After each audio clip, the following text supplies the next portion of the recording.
Moses' mind was forged in paradox. From the moment he drew breath in the house of Pharaoh, the intersection of identity, culture, and destiny shaped his consciousness.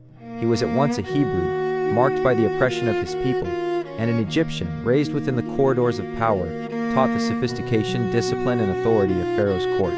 This duality, the constant oscillation between belonging and estrangement, created the early architecture of his psychology, a mind attuned to complexity, capable of navigating multiple identities, and burdened with the tension of understanding worlds that seemed diametrically opposed.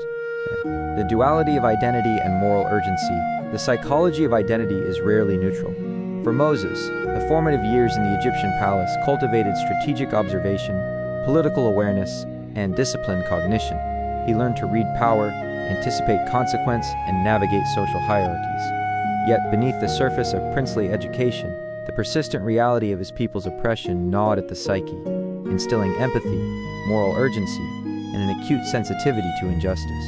The human mind, shaped by dual realities, develops a capacity for both observation and action, for discernment and deep ethical reflection, yet suffers from the quiet strain of internal conflict. Early adulthood brought a pivotal moment, the killing of the Egyptian taskmaster.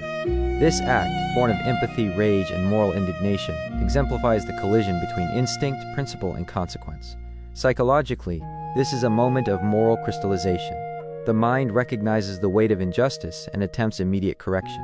Yet the same act that expressed moral clarity also triggered exile, isolation, and the need for profound adaptation. The psychology of moral urgency is complex. It can catalyze decisive action, yet it can also precipitate trauma, guilt, and the awareness that the world rarely aligns neatly with moral expectation. Exile and cognitive incubation. Exile in Midian represents both punishment and formation.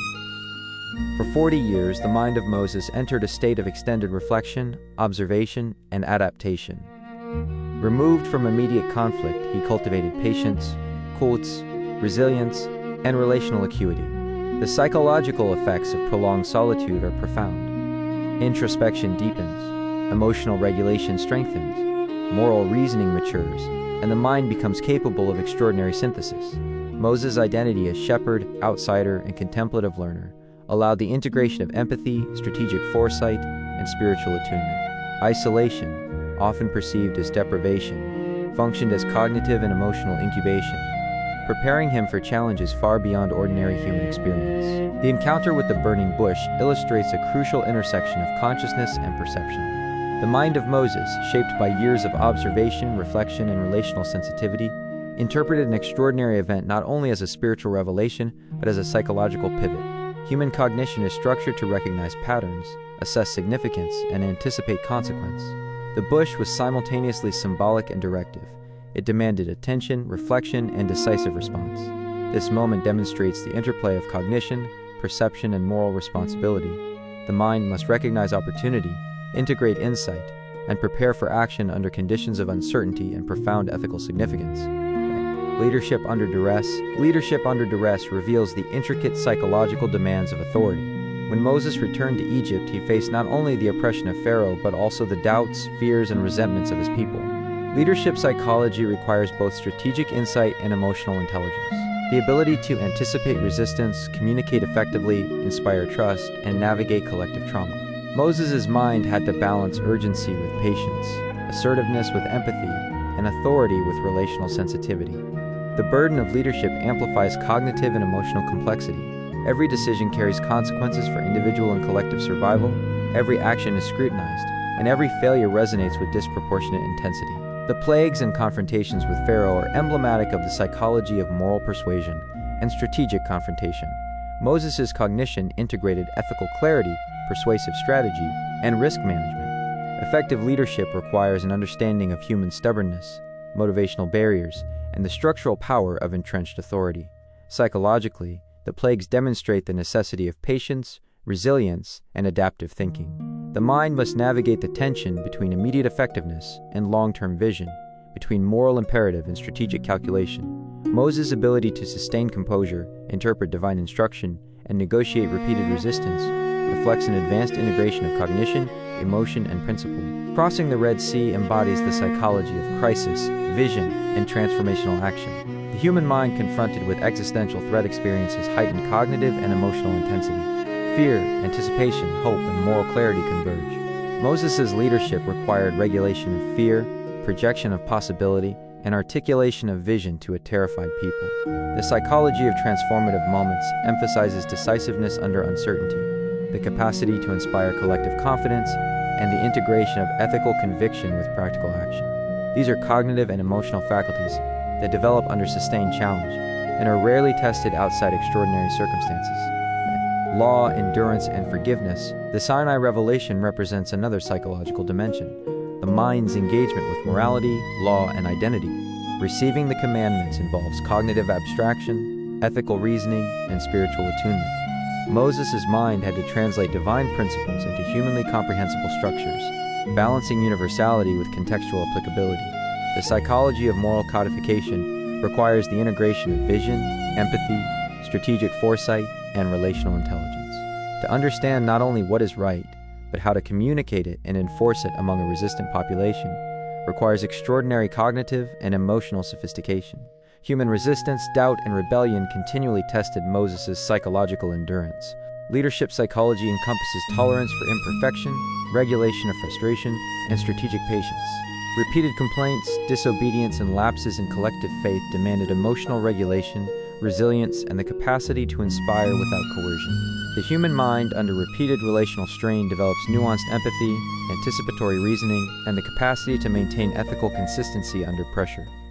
These are cognitive and emotional faculties that transform ordinary leaders into transformational figures.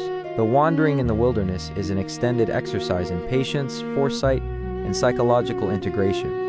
Temporal cognition, the ability to plan and project across decades, becomes crucial. Moses' mind synthesized immediate survival needs, long-term moral objectives, and relational dynamics to sustain community cohesion, spiritual focus, and ethical clarity. Extended uncertainty creates cognitive pressure. The mind must manage anxiety, maintain hope, and integrate learning from recurring crises into strategic adaptation. The psychology of long-term mission is the psychology of enduring commitment, temporal patience, and adaptive resilience. The death of Miriam and Aaron, and later his own exclusion from the Promised Land, highlight the psychology of human limitation, acceptance, and reflective maturity. Leadership psychology is constrained by human vulnerability. No matter the clarity of vision or magnitude of achievement, external forces, mortality, and collective dynamics limit individual agency. Moses' response illustrates advanced emotional regulation, ethical consistency, and integrative reflection. Accepting limitation while maintaining moral authority and strategic focus is a rare cognitive and emotional capacity. Conclusion: integrative cognition. Moses' psychology is also characterized by integrative empathy, the capacity to perceive divine will, human suffering, and collective needs simultaneously. Leadership, morality, and vision converge in this synthesis. The mind must balance immediate human psychology with transcendent principles, personal capacity with collective responsibility. Such integrative cognition reflects the highest forms of psychological and moral development. Synthesis of abstraction and pragmatism, insight and action, ethical clarity and relational intelligence. The interplay of fear, faith, doubt, and courage defines his emotional landscape. Moments of anger, frustration, and despair punctuate periods of vision, patience, and steadfastness. Moses' mind navigated extremes: the weight of responsibility, the emotional toll of leadership, the cognitive demands of ethical complexity, and the spiritual imperatives of his mission. The psychology of extremity, when aligned with principle, fosters resilience, insight, and transformative capacity. Moses' mind exemplifies moral imagination, the capacity to perceive justice, envision alternative futures, and translate abstract principle into concrete action. His cognition is integrative, synthesizing observation, insight, ethical reasoning, relational intelligence, and strategic foresight. The human mind, when cultivated under adversity and aligned with principle, achieves a capacity for transformative action rarely seen outside extraordinary circumstances. Faith, for Moses, is an active cognitive and emotional force, shaping perception, interpretation, and response. The mind aligned with transcendent principle gains resilience, vision, and ethical clarity. Psychologically, faith functions as a stabilizing, integrative system. It mitigates despair, focuses cognition, and enables moral risk-taking. Leadership under uncertainty requires this integrative anchor, allowing the mind to navigate risk with courage, ambiguity with clarity, and complexity with strategic insight. In summation, Moses' psychology is the architecture of integrative cognition, a synthesis of identity, empathy, ethical reasoning, strategic foresight, relational intelligence, and spiritual attunement. Adversity, exile, leadership, crisis, vision, and limitation shape a mind capable of navigating extreme complexity with resilience, moral clarity, and transformative impact. His life illustrates the human capacity to integrate cognition, emotion, morality, and spirituality under conditions of extreme challenge, producing a mind that endures, guides, and transforms. Moses demonstrates that psychological maturation requires adversity, reflection, patience, moral clarity, relational intelligence, and spiritual attunement. Leadership, ethics, and vision converge in a synthesis that produces both individual resilience and collective transformation. The human mind, under sustained challenge and guided by principle, can achieve extraordinary integration of cognition, emotion, and moral reasoning, capable of navigating complexity, fostering cohesion, and actualizing ethical vision in the world.